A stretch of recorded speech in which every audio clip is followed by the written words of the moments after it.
आज का जो हमारा टॉपिक है वो process of stock selection using stage analysis है। ठीक है। तो ओके। ये टॉपिक शुरू करने से पहले मैं स्टेज एंड स्टेज जो है होता है स्टेजेस उसको एक क्विक रिव्यू करना चाहूँगा। तो ये हमने पहले उसमें सीखा है स्टेजेस क्या होता है। तो जैसे अ, एक लंबा डाउन ट्रेंड के बाद कोई स्टॉक अगर डाउन ट्रेंड में चल रहा है और उसके बाद अगर वो एक रेंज बनाता है, कंसोलिडेशन, एक बेस बनाता है। ठीक है। तो तो ये उसका स्टेज वन होता है। ठीक है। और दूसरा quick way of finding stage one ये भी है कि आपका ये मूविंग एवरेज 30 वीक के नीचे होता है कंटिन्यूसली ट्रेड। और उसके बाद जो है ये मूविंग एवरेज जो है ये फ्लैट होना शुरू हो जाता है ना। पहले ये डिक्लाइन फेज़ में होता है, उसके बाद ये जो है आपका स्ट्रेट होना शुरू हो जाता है, एक लाइन बननी शुरू हो जाती है। ठीक है। और आपका जो प्राइस है, क्लोजिंग प्राइजेस, वो मूविंग एवरेज के आसपास घूमना चालू कर देती है। ठीक है। फिर एक बार क्या होता है, वो मूविंग एवरेज के ऊपर अच्छे से क्लोज होके फिर वो ऊपर ट्रेड करना चालू हो जाती है। ठीक है। तो ये स्टेज टू होता है। और एक स्टेज थ्री जो होता है वो टॉपिंग स्टेज होता है। मतलब ये इस स्टॉक का एक टॉप प्राइस हो गया है, अब इसके ऊपर नहीं जा सकता है वो, तो वहाँ पे भी एक रेंज बनती है। और वो मूविंग एवरेज वहाँ पे अगर आप देखोगे तो वहाँ पे भी ये फ्लैट होने लग जाता है। ठीक है। पहले ये अप ट्रेंड में होता है 30 वीक का मूविंग एवरेज, और उसके बाद ये फ्लैट होने लग जाता है। ठीक है। और जब भी ये उसका एक स्ट्रक्चर होता है जो लो का, वो तोड़ देता है और वो मूविंग एवरेज के नीचे ही होता है, तो आपका एक डाउन ट्रेंड शुरू हो जाता है जो है स्टेज फोर।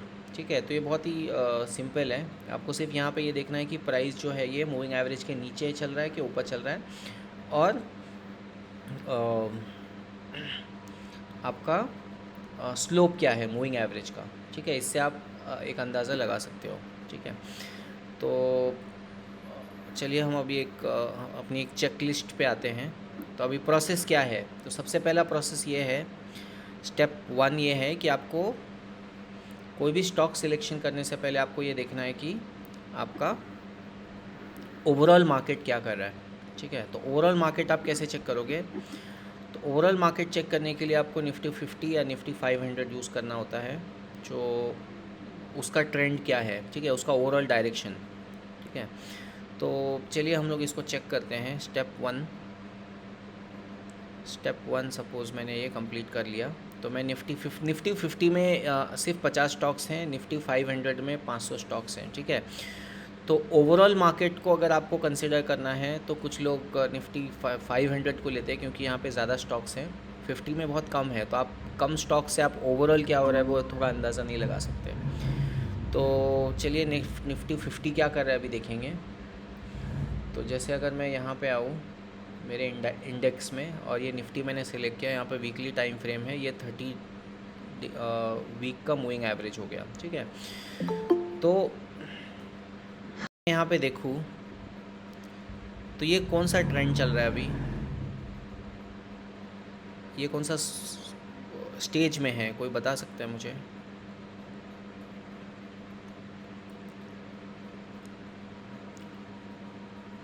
ये मूविंग एवरेज के ऊपर है। ठीक है। तो ये डेफिनेटली अप ट्रेंड चल रहा है। और दूसरा, यहाँ से ये कंसोलिडेट हो रहा है, बराबर है। यहाँ पे ये निफ्टी जो है ये कंसोलिडेट हो रहा है कि नहीं हो रहा है। जैसे इधर आता है यहाँ पे बाइंग होती है, जैसे इधर जाता है यहाँ से सेलिंग होती है। ठीक है। यहाँ पे ये दो कैंडल्स को आप देख लो, यहाँ पे ये इन्वर्टेड हैमर बना है, ये भी कैंडल है, तो इसके ऊपर मार्केट बिल्कुल भी रुक नहीं पा रहा है ना, बहुत वीक सेलर्स है इधर। तो ये हमने क्या किया, ओवरऑल मार्केट का ट्रेंड निकाला। तो यहाँ पे हमें क्या पता चला, ये कंसोलिडेशन कर रहा है। यहाँ पे जो है तो ये हो सकता है, ऐसा लग रहा है कि टॉप ये भी लिख हो रहा है, कंसोलिडेशन भी हो रहा है। ठीक है। तो सबसे पहले हमें क्या करना है, हमें ये प्रिडिक्ट नहीं करना है कि कल क्या होगा, ठीक है। यहाँ पे हो सकता है मार्केट ये ऊपर भी जा सकता है, अब इससे ज़्यादा ऊपर नहीं जा सकता, यहाँ से नीचे आएगा। तो हमें क्या करना है, हमें जो भी होगा उसके हिसाब से एक्शन लेनी है, ठीक है। तो कल अगर कैंडल इधर खुलती है, यहाँ पे इधर खुलती है कैंडल, तो ये कंसोलिडेशन ब्रेक होके अप ट्रेंड, एक फ्रेश अप ट्रेंड चालू हो जाएगा ऊपर के लिए, ठीक है। या फिर अगर ये यहीं पे घूम सकता है और फिर बाद में ऊपर जाएगा, या तीसरा क्या हो सकता है, यहाँ से ये घूम के नीचे आ जाएगा। यही 3 चीज़ें हो सकती है, ठीक है। इसके अलावा कुछ नहीं हो सकता है, ठीक है। तो जो भी होगा उसके साइड में हमें एक्शन लेना है। अगर ये ऊपर गया तो हमारा पोजीशन वैसे ही रखना है, अगर ये नीचे आया तो हमारे पोजीशंस, मतलब ओवरऑल मार्केट डाउन ट्रेंड में चला गया, ऐसे इसका अजम्पशन हो जाएगा। और अगर यहाँ पे स्टेट रहा ये, तो क्या हुआ, ये कंसोलिडेशन कर रहा है, ठीक है। तो अब हमें ये पता चला कि ये टॉपिंग में है, ठीक है। अभी हम लोग अभी जनरल मार्केट देख रहे हैं, ठीक है ना। अभी ये है अपना निफ्टी 500। तो निफ्टी 500 देखोगे आप तो ये भी कुछ वैसे ही कर रहा है। यहाँ पे भी इसने टॉप किया है, और यहाँ पे कुछ आप ऐसा रेंज बना सकते हो, ठीक है। तो ओवरऑल डायरेक्शन क्या है अभी, रेंज वाला, कंसोलिडेशन या टॉपिंग, ठीक है। तो हमारा डिसीजन क्या होना चाहिए अभी, आइदर हमारा डिसीजन होना चाहिए होल्ड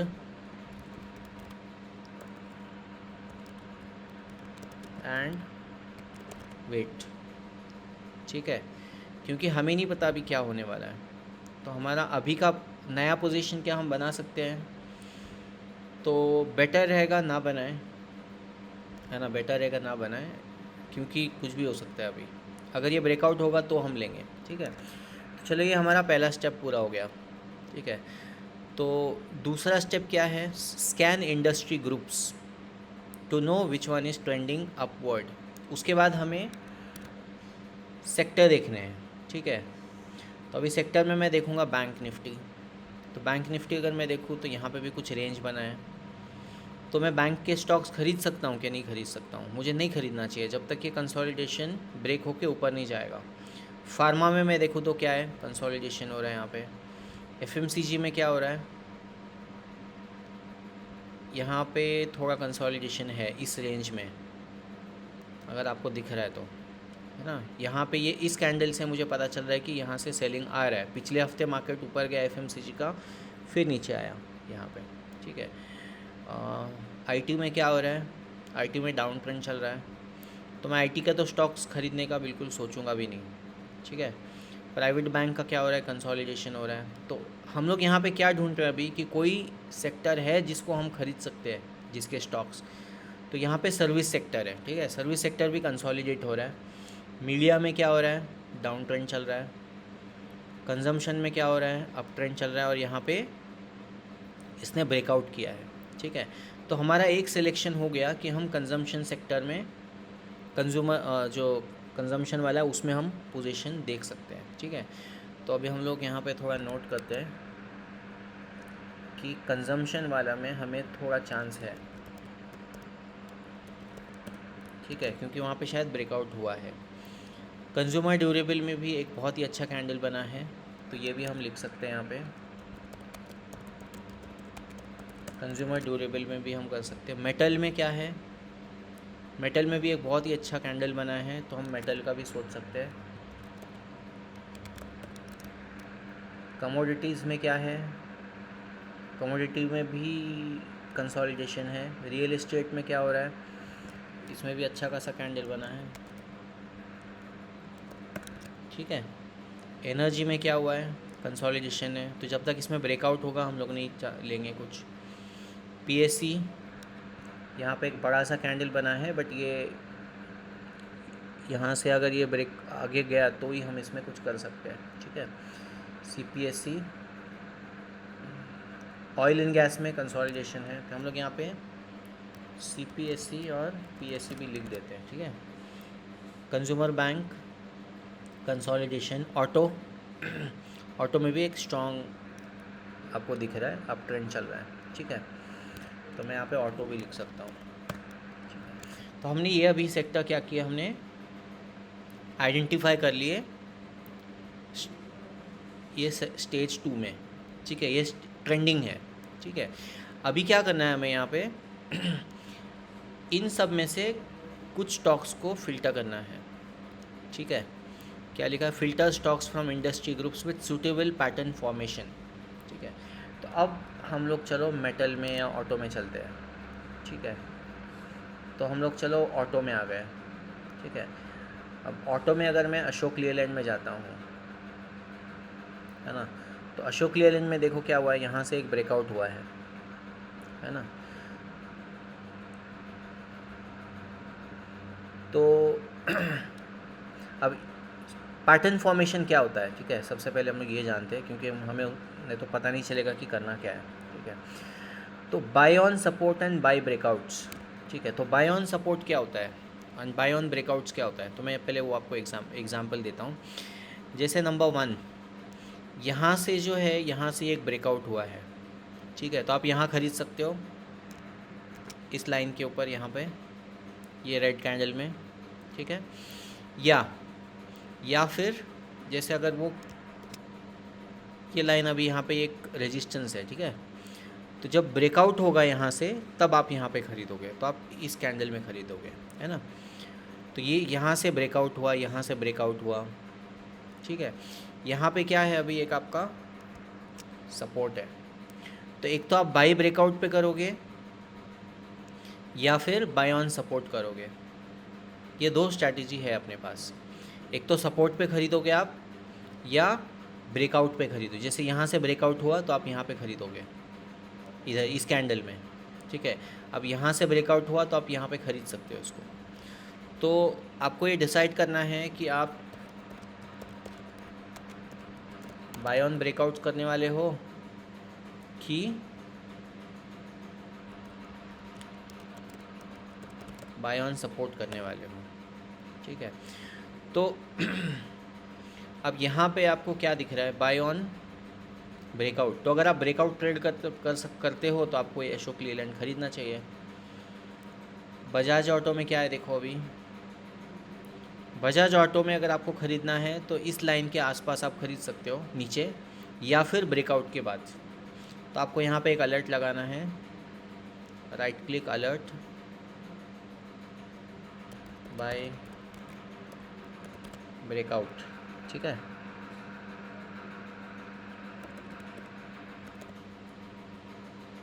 तो यहाँ पे जब भी इसका ब्रेकआउट होगा आपको सिग्नल आ जाएगा, आप यहाँ पे ख़रीद सकते हो, ठीक है।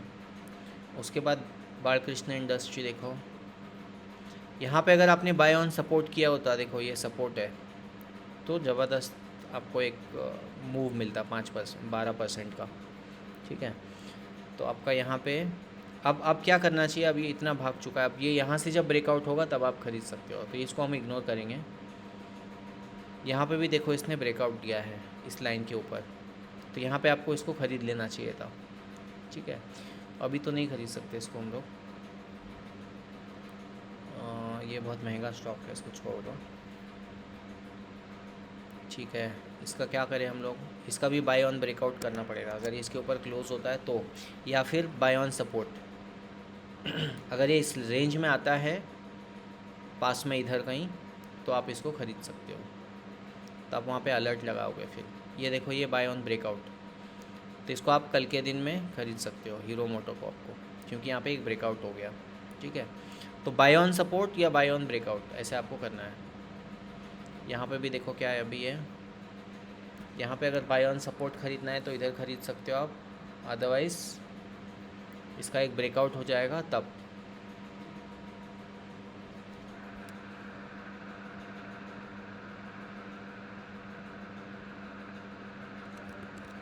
ठीक है, तो चलो ये स्टेप भी हो गई आपका। पहले हमने मार्केट का ओवरऑल डायरेक्शन देखा, इंडस्ट्री ग्रुप को स्कैन किया, फिर सूटेबल फॉर्मेशन देखा कौन से स्टॉक में क्या पैटर्न बन रहा है, उसके बाद कॉन्सेंट्रेट ऑन कंटिन्यूएशन बाइंग, है ना। तो ये जो हम बाइंग करने वाले हैं अभी, ये सब स्टेज 2 का कंटिन्यूएशन चल रहा है, ठीक है ना। जो भी ब्रेकआउट हो रहा है ये स्टेज 2 में पहले से ही है, ठीक है। यहाँ से अगर आपको स्टेज 2 का ब्रेकआउट चाहिए तो यहाँ पे ख़रीदना पड़ेगा आपको, यहाँ पे।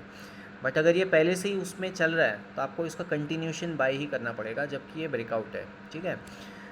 तो आपको ज़्यादातर स्टॉक्स ऐसे ही मिलेंगे जिसमें आपका कंटिन्यूशन बाय पैटर्न बन रहा है, ठीक है। उसके बाद क्या है, फोर्थ स्टेप है आपका स्टॉप लॉस क्या होगा, है ना। तो जैसे अगर हमने सोचा अशोक लीलैंड हमें ख़रीदना है तो हमारा स्टॉप लॉस क्या होगा, तो हमारा स्टॉप लॉस होगा ये लाइन, ये वाला। क्यों ये होगा स्टॉप लॉस 203 का, क्योंकि ये पिछले वीक का ओपन प्राइस है और उसके पिछले वीक का क्लोजिंग प्राइस है, तो ये एक प्राइस इंपॉर्टेंट प्राइस है, ठीक है। तो आपका ये 203 स्टॉप लॉस होगा और आपका जितना क्वांटिटी आपको ख़रीदना है वो खरीद सकते हो। बजाज ऑटो अगर मैं ख़रीदता हूँ यहाँ से यहाँ पे कोई सपोर्ट पे, तो मेरा स्टॉप लॉस किधर होगा, यहाँ पे कहीं तो होगा, थोड़ा सा नीचे, ताकि वो थोड़ा उसको रूम मिले, ठीक है। तो अगर बालकृष्ण इंडस्ट्री होगा मेरा तो ये स्टॉप लॉस बहुत बड़ा हो जाता है एक्चुअल में। या फिर यहाँ पे एक काम और कर सकते हो आप, इधर एक रेजिस्टेंस लाइन बन रहा है तो आप ये वाला स्टॉप लॉस कर सकते हो, ये वाला लाइन के ऊपर, है ना। भारत फोर्ज पे स्टॉप लॉस क्या लगा सकते हो आप, इस लाइन के ऊपर, है ना। तो आपका स्टॉप लॉस यहाँ पे बहुत बड़ा हो जाएगा, है ना, अराउंड 10-12%, है ना। तो इसीलिए ये स्टॉक हम नहीं ख़रीदेंगे क्योंकि इसमें स्टॉप लॉस जो है वो बहुत बड़ा है, ठीक है। हीरो मोटोकॉर्प का क्या होगा स्टॉप लॉस, यस, इसने ब्रेकआउट किया है ना, तो स्टॉप लॉस मेरा थोड़ा इधर इस लाइन के नीचे होगा, इधर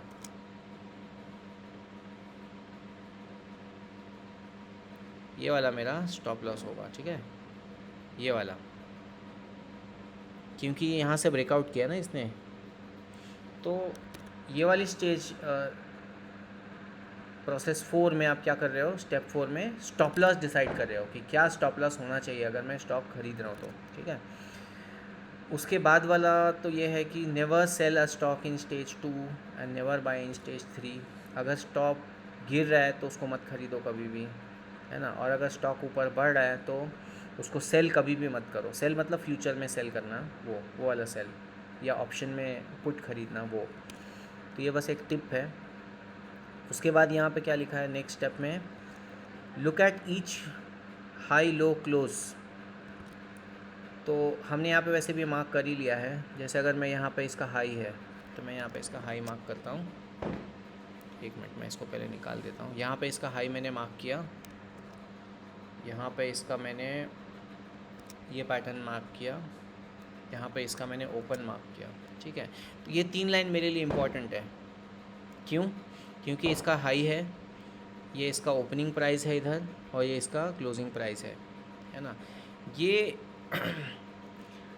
कैंडल, अगली कैंडल अगर इस हाई के ऊपर क्लोज़ होती है तो वो एक पॉजिटिव सिग्नल माना जाएगा। इन दोनों के बीच में क्लोज़ होती है तो वो एक न्यूट्रल सिग्नल होगा, और वो अगर गलती से इधर क्लोज़ होती है तो वो एक थोड़ा नेगेटिव सिग्नल माना जाएगा, क्योंकि उसने उसके पिछले वीक के हाई को तोड़ दिया, ऐसे हो जाएगा, उसका क्लोज़ को तोड़ दिया, ऐसे उसका मतलब हो जाएगा, है ना। तो इसलिए ये लेवल्स आपको हमेशा मार्क करनी चाहिए, ठीक है। तो यहाँ पे ये 5th स्टेज हो गया। उसके बाद 6th स्टेज है आपका लुक एट वॉल्यूम प्लॉट, ठीक है। अब यहाँ पे वॉल्यूम देखो कैसे हो रहा है। जब यहाँ पे ब्रेकआउट हो रहा है तो वॉल्यूम कितना है ना। तो अगर मैं यहाँ पे एक लाइन ड्रॉ करूँ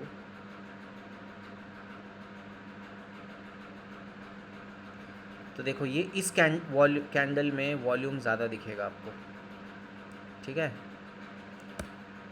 इसको मैं थोड़ा डिलीट कर देता हूँ।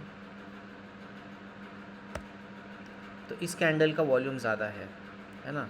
यहाँ से भी जब ये ब्रेकआउट होता है, यहाँ से जब इसने ब्रेकआउट दिया तो ये वाला कैंडल देखो, इसमें वॉल्यूम जो है ज़्यादा है। यहाँ पर मैं एक लाइन ड्रॉ करता हूँ, ये वाला, ये, तो यहाँ से ये वॉल्यूम बढ़ रहा है ब्रेकआउट में। तो ये आपको हमेशा वॉल्यूम जो है वो ब्रेकआउट में बढ़ता हुआ होना चाहिए और अच्छा होना चाहिए, ठीक है। तो ये हो गया आपका 6th स्टेज, ठीक है। उसके बाद क्या बोल रहा है ये, be aware of long range high, low, close और सपोर्ट और रेजिस्टेंस। अभी इसका लॉन्ग रेंज सपोर्ट और रेजिस्टेंस किधर है ये मुझे पता होना चाहिए, तो मैं इसको जूम आउट करूँगा, ठीक है। अब यहाँ पे अगर देखो, यहाँ पे मुझे एक लाइन मिल रही है, इसको मैं हाईलाइट करूँगा, तो यहाँ पे इसका एक स्ट्रॉन्ग सपोर्ट एरिया बन गया, ठीक है। इस और तो कहीं कुछ मुझे दिख नहीं रहा है यहाँ पे, है ना। तो आपको बेसिकली क्या करना है, लॉन्ग टर्म, जैसे कोई मैं सपोज़ अशोक लीलैंड ले लेता हूँ, ठीक है। तो अशोक लीलैंड में इसको मैं डिलीट कर देता हूँ, ठीक है। अशोक लीलैंड में देखो ये वाला सपोर्ट यहाँ पे, ये 2018 में इसका रेजिस्टेंस था, और वही रेजिस्टेंस जो है अभी एज अ सपोर्ट काम किया है। इधर भी रेजिस्टेंस बना इधर, तो ये बहुत ही स्ट्रॉन्ग रेजिस्टेंस था। 2 बार इसने नीक पार किया, जब पार किया तो एक बहुत ही स्ट्रॉन्ग सपोर्ट बन गया यहाँ पे, है ना। 166 का अशोक लीलैंड कितना स्ट्रॉन्ग सपोर्ट बना, देखो अक्टूबर 23 से ये अब तक यहीं पे टिका हुआ है। तो आपको ये लॉन्ग टर्म सपोर्ट रेजिस्टेंस ये आपको पता होना चाहिए, हाई लो, है ना। उसके बाद क्या है आपका relative strength line, it should be positive. तो यहाँ पे रिलेटिव स्ट्रेंथ लाइन मैं वो करता हूँ, तो यहाँ पे रिलेटिव स्ट्रेंथ लाइन देखो इसका पॉजिटिव है यहाँ से, है ना। इसको मैंने जूम किया अभी, ये 0 लाइन के ऊपर इसका लाइन 0 वो होना चाहिए, ठीक है। तो अगर वो है तो ये निफ्टी 500 को आउट परफॉर्म कर रहा है, ठीक है, तभी हम लोग इसमें ट्रेड लेंगे, ठीक है। ये हो गया आपका 8 स्टेप। 9 स्टेप है आपका रेजिस्टेंस। ऊपर कहीं रेजिस्टेंस तो नहीं है, वो आपको देखना है। अब अशोक लीलैंड में आपको रेजिस्टेंस कहीं पे भी नहीं है, ये ख़त्म हो गया यहाँ पे, है ना। तो ये रेजिस्टेंस नहीं है, तो ये बहुत ही अच्छी चीज़ है। जैसे मैं आपको एक HDFC बैंक का दिखाता हूँ, ठीक है। यहाँ पे देखो ये कितना स्ट्रॉन्ग रेजिस्टेंस है इसको। तो आपको कोई भी स्टॉक में एंट्री लेनी है तो आपको उसका एक रेजिस्टेंस देखना है ऊपर, है ना। तो ये रेजिस्टेंस नहीं होना चाहिए। उसके बाद आपका वॉल्यूम तो हमने चेक कर लिया। वॉल्यूम जो है वो एटलीस्ट डबल होना चाहिए ब्रेकआउट पे, है ना। तो अगर ब्रेकआउट पे वॉल्यूम डबल नहीं है, बड़ा नहीं है, तो फिर वो ब्रेकआउट नहीं होगा अच्छे से। तो यहाँ पे कोई एग्जांपल है क्या अपने पास?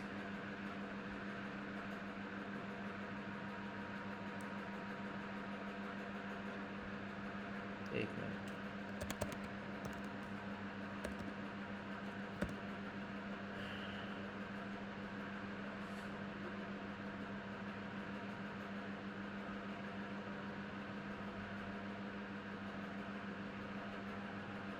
हाँ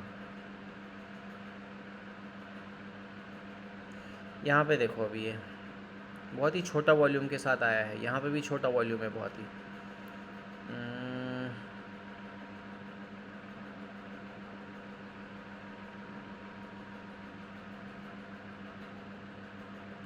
इधर भी कोई एग्जांपल दिख नहीं रहा है मुझे, ठीक है।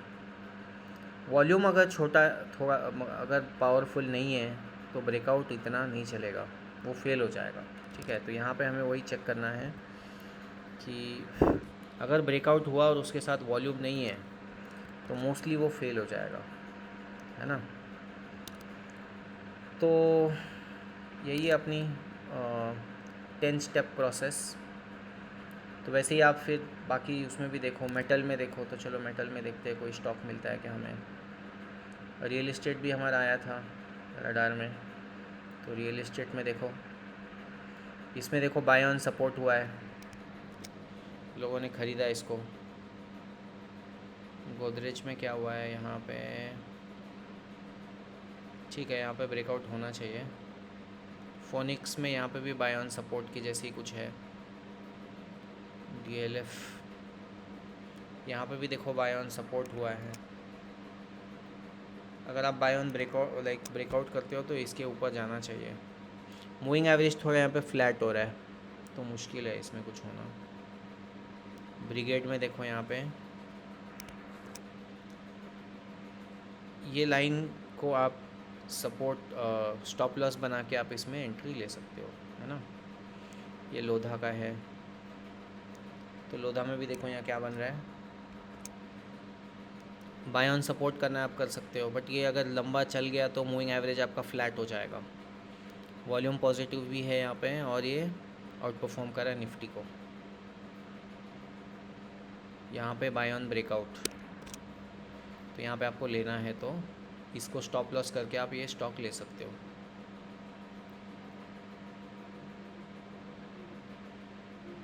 यहाँ पे भी बाय ऑन ब्रेकआउट, यहाँ पे ब्रेकआउट हो गया है पहले से ही, तो आप यहाँ पे ख़रीद सकते हो ये लाइन पे एज अ स्टॉप लॉस रख के। यहाँ पे बाय ऑन सपोर्ट हुआ है, यहाँ पे भी कुछ बाय ऑन सपोर्ट हुआ है ना। तो हमने देखा, तो ये वाले जो सेक्टर ट्रेंडिंग है उसमें आप ख़रीद सकते हो। मेटल में देखना है, आईटी डाउन ट्रेंड चल रहा है, ठीक है, आईटी का डाउन ट्रेंड चल रहा है, तो आईटी में आपको कोई स्टॉक नहीं मिलेगा जिसको आप ख़रीदो लॉन्ग टर्म के लिए, है ना। यहाँ पे सपोर्ट हो सकता है बट पता नहीं ले सकते हो आप यहाँ पे, क्योंकि ये मूविंग एवरेज के नीचे चल रहा है। ये भी नीचे है, ये भी नीचे चल रहा है, तो आपको कोई स्टॉक इस सेक्टर में नहीं मिलेगा क्योंकि ये डाउन ट्रेंड में है।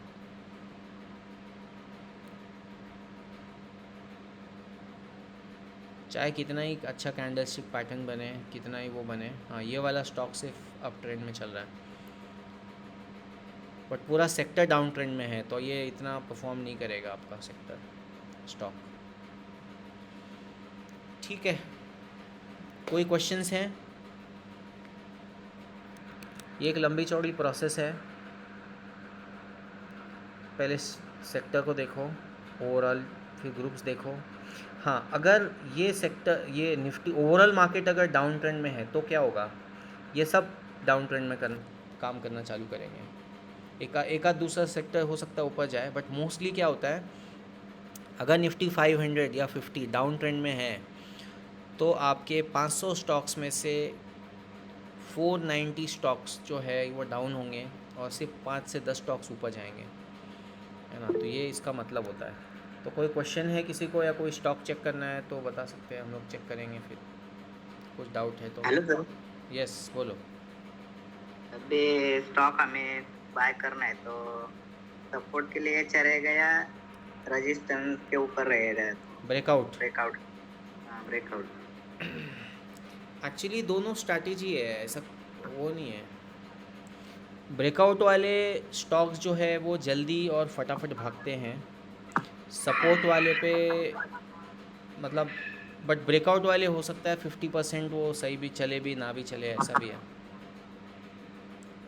ऐसा। तो एक अलग अलग स्ट्रैटेजी है। आप कोई भी, आप एक बैक टेस्ट करो, ब्रेकआउट पे ख़रीदना है आपको कि सपोर्ट पे ख़रीदना है, दोनों भी कर सकते हो आप, कोई दिक्कत नहीं है। बट जो स्टॉक को आपने सपोर्ट पे लिया है वो अगर अप ट्रेंड में है तो ये आप उसमें सपोर्ट पे ऐड करो, ब्रेकआउट्स पे ऐड करो स्टॉक को। जैसे अगर किसी ने, जैसे मैं इसी का एक एग्जांपल लेता हूँ, ठीक है, अगर मैंने टेक महिंद्रा का स्टॉक ख़रीदा, किधर ख़रीदा, यहाँ पे, ठीक है, 622 या 630 को, और मुझे उसको और ख़रीदना है, तो मैं अब उसको और कब ख़रीदूँगा, तो मैं यहाँ पे कंसोलिडेशन हो रहा है, मैं इधर ख़रीद सकता हूँ, यहाँ पे थोड़े स्टॉक्स में ऐड कर सकता हूँ, या फिर मैं क्या कर सकता हूँ, ये ब्रेकआउट होगा तो इधर ऐड कर सकता हूँ, ठीक है। तो हर ब्रेकआउट पे मैं स्टॉक्स ऐड करूँगा, या फिर मैं हर एक सपोर्ट लाइन जब भी बनती जाएगी, मूविंग एवरेज के पास आया तो मैं उसको ख़रीदते जाऊँगा, ऐसा। और जब भी उसका ट्रेंड चेंज हो गया मैं एग्ज़िट कर दूँगा उसको, ऐसा। तो वो तो अपने ऊपर है, आपको क्या स्ट्रैटेजी लगानी है। बहुत सारी स्ट्रैटेजीज़ होती हैं। बहुत सारे लोग जो है वो सपोर्ट पे ज़्यादा वो करते हैं, क्योंकि उनको ब्रेकआउट थोड़ा ऐसे लगता है कि महंगा हो गया, स्टॉक ऊपर चला गया, अब मैं क्यों खरीदूँ उसको, है ना। जी सर, अभी एक अपना आरवी नील का चेक करो, रेलवे आरवी, सेक्टर का है, आरवी, हाँ आरवीएल, अच्छा रे ये, आरवी। हाँ हाँ, रेल हाँ विकास आरवी। निगम, हाँ हाँ। अब ये देखो, आरवीएनएल में क्या हुआ है, सपोर्ट पे बाइंग हो रही है इधर। इस वीक में उसने कितना 14% दिया है रिटर्न, है ना। अब अगर आप अभी देख, ज्यादा बाइंग हो रहे हैं। हाँ सपोर्ट पे बाइंग हो रही है इधर। अब अगर मैं, मुझे इसको ब्रेकआउट पे लेना है, तो मैं यहाँ पे और यहाँ पे एक लेवल लगाऊंगा, है ना। तो अगर मैं इसको कल ख़रीदता हूँ और ये यहाँ से रिटर्न आएगा वापस, तो प्रॉब्लम हो जाएगा ना। जी सर। तो तो अगर मैं यहाँ पे 302 पे ख़रीदूँ और मुझे बहुत ही शॉर्ट टर्म के लिए ख़रीदना है, तो मुझे क्या करना चाहिए, जैसे ये 344 के पास जाए एग्ज़िट करो, निकल जाओ वहाँ से, है ना। हाँ। या फिर दूसरा क्या करना पड़ेगा आपको, यहाँ से ख़रीदो आप, और इस रेंज के नीचे जैसे आएगा वो, जैसे 300 के नीचे, तो एग्ज़िट करो, ये आपका स्टॉप लॉस होगा। बट इसको फिर आपको हाँ। ब्रेकआउट के लिए वेट करना पड़ेगा, जब तक ये इसको ब्रेकआउट नहीं देगा ऊपर, तब तक आप नहीं खरीद सकते इसको, क्योंकि हो सकता है ये कंसोलिडेट करे इसके बीच में, या हो सकता है नीचे जाए। आपने अगर देखा रहेगा जी लेवल्स, सर। स्टॉक मार्केट में जब लेवल्स, लोग लेवल्स की बात करते हैं, तो लोग यही बात करते हैं कि अगर उसने 300 पार कर लिया, तो अगला लेवल है 350 या 300, 345। अगर 345 को सस्टेन किया उसने, तो फिर अगला उसका फिर लेवल आगे बढ़ता जाएगा, क्योंकि ये स्टॉक शायद हर बार नया हाई बनाएगा, तो इसका ऊपर तो कोई ऐसा रेजिस्टेंस नहीं है ना। बट मुझे लगता है ये, अब देखो अगर ओवरऑल मार्केट ऊपर जा रहा है, तो ये भी ऊपर जाता रहेगा। जैसे ही ओवरऑल मार्केट में कुछ गड़बड़ हुई, ये भी गिरना चालू हो जाएगा। तो इसीलिए आपको हर दिन ओवरऑल मार्केट में क्या हो रहा है वो भी देखना है, और स्टॉक्स में क्या हो रहा है वो भी देखना है, सेक्टर में क्या हो रहा है और स्टॉक्स में क्या हो रहा हाँ। है। ऐसा तीनों चारों चीज़ें आपको देख के चलनी है। अरे एक वोडाफोन आइडिया का है। Idea Voda, Vodafone idea. हाँ हाँ, आइडिया वोडाफोन जो है ना, देखो ये रेंज में फंसा हुआ है यहाँ पे, दिख रहा है आपको। हाँ जी सर। और ये साइडवेज है, ये यहाँ पे ये डाउन ट्रेंड था, कंसोलिडेट हुआ, अप ट्रेंड चालू हुआ, कंसोलिडेट हुआ, ब्रेकआउट हुआ, कंसोलिडेशन हुआ, ब्रेकआउट हुआ। यहाँ पे इसने डबल टॉप मारा, डबल टॉप करके फिर ये दूसरे नीचे कंसोलिडेशन में फंस गया। तो ये मुझे नहीं लगता, और ये अंडर परफॉर्म भी करेगा अभी। नीचे। हाँ, और अगर आप बड़े उसमें देखोगे, तो यहाँ पे ही इसका एक रेजिस्टेंस भी बनता है छोटा सा इधर, है ना, ये ऐसा। तो ये पार करना मुश्किल है इसको। तो अगर आपको वोडाफोन आइडिया ख़रीदना है, तो आपने अगर सपोर्ट पे ख़रीदा इधर 13 रुपये में, तो आपका एक इधर ही आपको ऐसे कुछ ये स्टॉप लॉस लगाना पड़ेगा। 1 मिनट में इसको डिलीट करता हूँ। तो इधर आप एक स्टॉप लॉस लगा सकते हो, और आप इसमें सेफ़ कब तक रहोगे, जब तक ये इसको ब्रेकआउट, ये 2 लाइन को पार करके ऊपर नहीं जाता है। तो ये आपका स्टॉप लॉस रखो, आप यहीं ख़रीद लो इसी रेंज में 12-13 रुपये में। और अगर वो 11 के नीचे आ जाता है, 11.50 के एग्ज़िट कर जाओ। या फिर यहाँ पे भी बोल सकते हो आप, ये यहाँ पे एक सपोर्ट है, और इधर एक सपोर्ट, 2 सपोर्ट बनेगा इसका ऐसा। इसको तोड़ के नीचे आएगा, एग्ज़िट। मोस्टली ये फ्लैट है, ठीक है, और ये ऊपर फ्लैट से है। नीचे आया है, ये ऐसा यहाँ से नीचे आया ना ये, तो ये हाँ। Down trend, sideways down trend ऐसा है ये, ठीक है। वीकली में चैट सर। हाँ, ये वीकली में है, डेली में भी वैसे ही करेगा, और क्या। देखो ना, ये डेली में भी हाँ। फ्लैट ही है ना। डेली में यहाँ पे ये क्या है, इधर रेजिस्टेंस ले रहा है, यहाँ पे ये, यहाँ पे इसने रेजिस्टेंस लिया है, यहाँ पे ये सपोर्ट ले रहा है। तो आप यहाँ से ख़रीदोगे तो भी आपका ये होगा, ये स्टॉप लॉस बनेगा ये, है ना। यहाँ पे ओके एक सर। ट्रेंड लाइन, यहाँ पे एक ट्रेंड लाइन भी बनाया है ऐसा वाला, इसको क्रॉस करके ऊपर जाएगा तो आप फिर देख सकते हो इसमें। और ये अंडर परफॉर्म भी कर रहा है डेली में, यहाँ पे इसका वॉल्यूम भी कम हो रहा है। यहाँ से वॉल्यूम इंक्रीज़ होना चाहिए, अगर ये अब कैंडल ऊपर जाती है तो पढ़ना चाहिए। वॉल्यूम बढ़ना चाहिए यहाँ से, यस, ऐसा है। एक्चुअली ये सब में ना अच्छा पिक्चर नहीं मिलता है, वीकली टाइम फ्रेम में बहुत अच्छा पिक्चर मिलता है। आप वीकली टाइम फ्रेम में डिसाइड करके आप क्या कर सकते हो, अगले उसमें काम कर सकते हो, है ना, मतलब डेली में फिर काम कर सकते हो।